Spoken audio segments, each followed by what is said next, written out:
Hello everyone. I've been away for a few days. Hope nobody's minded. Been a bit busy. Um, this battle is going to be me against the professor. I battle him quite a lot. He's a pretty good player. Um, yeah, this is going to be me testing out another new team. I like making new teams. This is going to be another new team, and I can tell you that this battle is going to be very fast paced. So I'm going to narrate it on slow because it's not all the moves I make aren't as black and white as they seem to be. So we'll begin. So he leads with a Vaporeon, I lead with Serenity, my Milotic. I can't stay in here for fear of a Toxic, even though I have Toxic myself. So I go to Ubiquity, my Celebi, and he substitutes up, which I didn't expect. So here I have to Psychic to break the sub, and he Baton passes before I can even Psychic, which indicates to me that obviously my Milotic didn't have a chance anyway. And he goes straight to a Tyranitar, so he obviously knew the Psychic was coming. Now I'm in trouble already, because he has a full health Tyranitar behind a sub on turn 2. And there's nothing that Celebi can actually do to this Tyranitar, which means I have to get out of the way, back to Serenity. And he Dragon Dances up, which is really bad. I know that if I break his sub now with Surf, he can just Dragon Dance again, and he'll be able to take me out with Rock Slide. So I've got a choice here. I could go to Fortress, and I could try and suck up the Rock Slides, but I'm pretty sure that will 3-hit KO, and that means Fortress will only be able to get off one attack if I switch him. So I'm going to have to fodder off Milotic.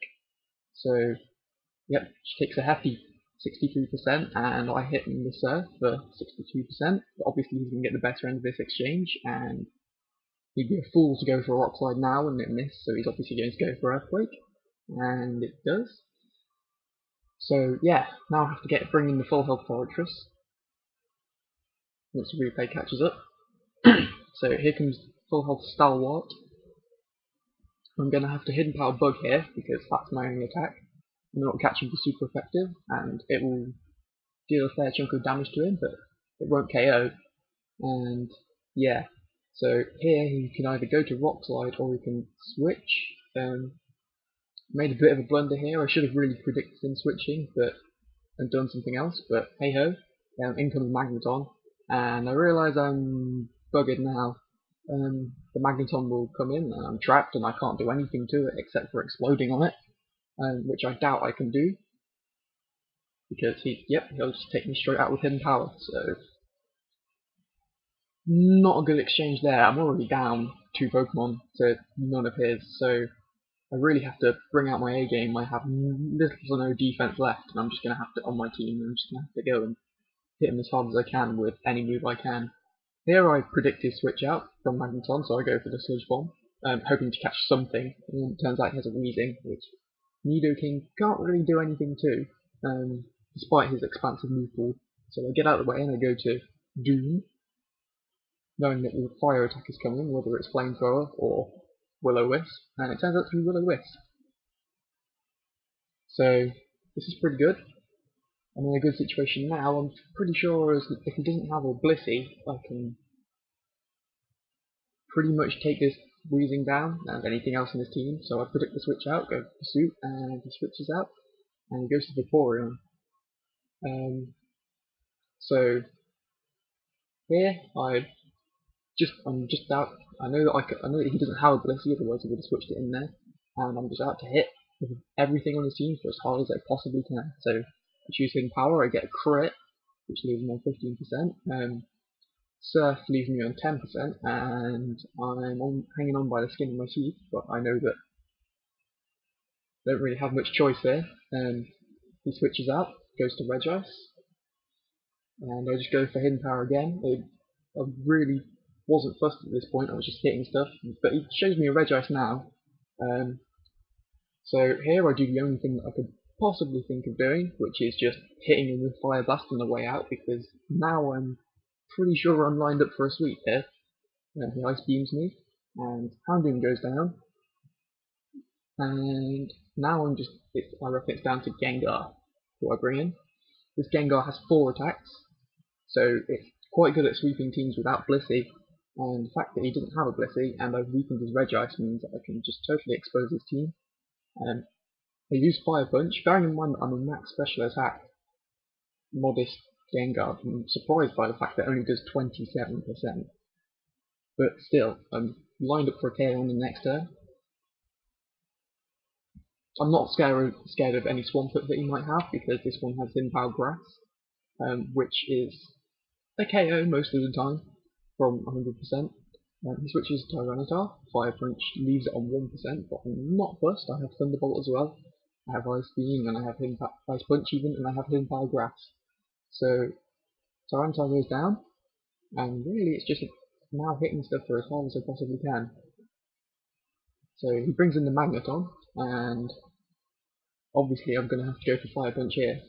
I'm not really bothering to over-predict. It'd be kind of pointless because I'm pretty sure that I can one-hit KO the rest of the team. Whatever his last Pokemon is, which I don't know yet. He hasn't brought it in, so it's obviously doesn't want to switch into Gengar. So I'm pretty sure I can just plug away with attacks. Yep, Weezing goes down, in comes the Magneton again. Here I'm going to go for Fire Punch. Max special attack, modest, should KO, right? Should KO? Nah. This one has special defense investment, or at least some more HP investment, and it somehow survives, and Gengar goes down. So now I have to assume that the last Pokemon on the team does not levitate or fly, and I'm just going to plug away with Earthquake here. This Nidoking is Choice Banded, and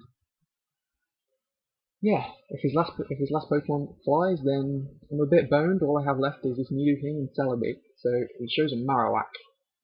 At this point, I'm pretty sure the game is set. I can just Earthquake here, and he hasn't got an agility or anything. He's going to Sword Stance up. I can just go for the 2-hit KO. And his last Pokemon are the Regice and the Vaporeon, which are both really weak. As you can see, 9%, not going to survive anything.